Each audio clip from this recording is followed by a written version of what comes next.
Dramatic moments there from the surveillance video in the lobby of, I believe it was the Lie Dance Club, the second dance club that shooter was looking to get into and kill more people that are just enjoying the Lunar New Year over the weekend. That man that was working the front, Brandon Tsai, he was the unarmed bystander that then disarmed him and also went on NBC News to talk about what he went through, what his mindset was, and it's fascinating stuff. Watch this.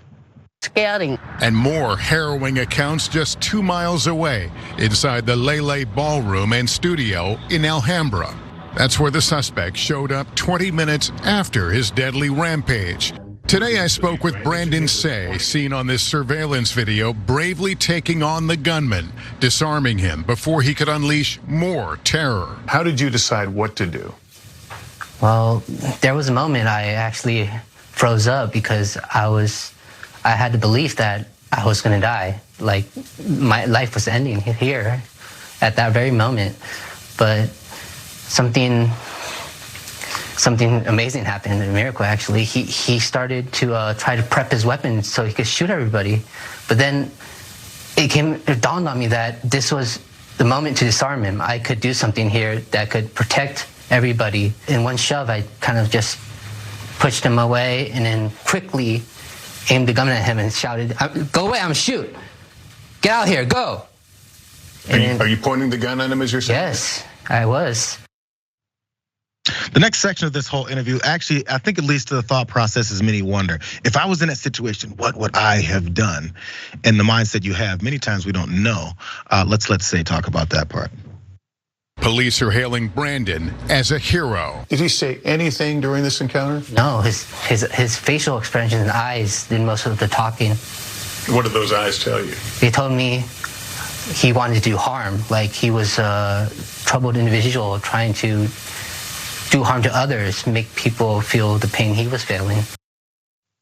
Now maybe the better part about this, the fact that he wrestled that gun away, I had the courage to do those, which I want to come back to, is that then afterwards he wrestled the gun away. Authorities, of course, got their hands on the gun and were able to trace it back to the suspect who eventually did kill himself in his van there. But Brett, so this is one of those situations.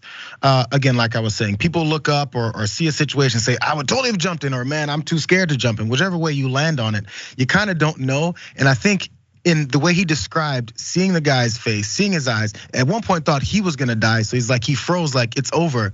And then something changed. It's something he couldn't have predicted or said he would have gotten himself involved in. I'm sure you've had these thoughts too, considering the world we live in. Oh yeah, especially because where I used to live, there was like a TV that I would sit and stare at for most of the day, and next to it was the front door. And I'd be like, what if someone comes through the front door? And I would be like Dwight Schrute. I'd be like, table leg, hammer, my wife, just just do the Pamchenko and throw her at him. But no, I would, and I know at the end of the day, I have no idea what I would have done in that scenario. You hope you would do the right thing. You hope you'd be brave. But then I always hear like my friend's grandmother being like, don't be a hero, Benjamin, in my ear. So I don't know. But it is amazing that guy jumped into action, just like the guy who did the same thing in the I forget what it was, another recent shooting. That there are heroes out there that jump into action when the time calls for them to do so, and he was able to disarm this guy and the overall restraint not to shoot him. Yeah, man. Imagine that. Okay. So I'm assuming maybe the dance hall area is kind of towards the back once he starts pointing. Say he did start shooting. I don't know how much of a shooter Brandon Say is, or if he's accurate, or if he knows how to handle this particular gun, or knows how it recoils, or any of that stuff. And then it starts firing all over the place. It's more danger there. Of course, that wasn't crossing his mind. He's trying to disarm a guy who's trying to murder a bunch of folks in this one place.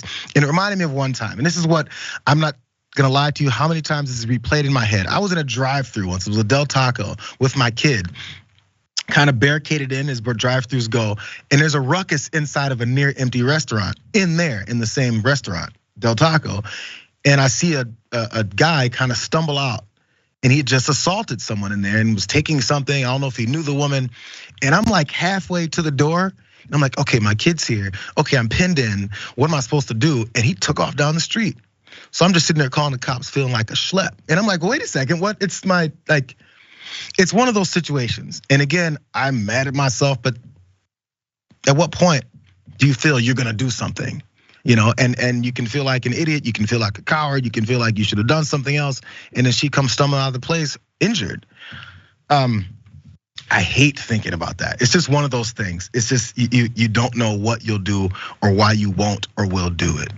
Yeah, it's crazy. And then the place where they found this guy having shot himself murdered, killed himself, is another like densely East Asian community, more Japanese and Korean. And so who knows what he was planning to do before he took his own life? But that intersection has like, a Japanese market and like a Daiso and all that stuff in there. So it's really, really terrifying that, in this situation, he had the capability to carry out another shooting. He just chose not to. Who knows if at that next location, had he chosen to go through with it, whether there'd be another person capable of taking the action, but also just having the opportunity to do so. Yeah, it's tough. And by the way, this is gonna be on Brandon Say's mind from now on. It would be on mine. And if he did kill the guy, even in self-defense or the good guy with the gun, that messes you up.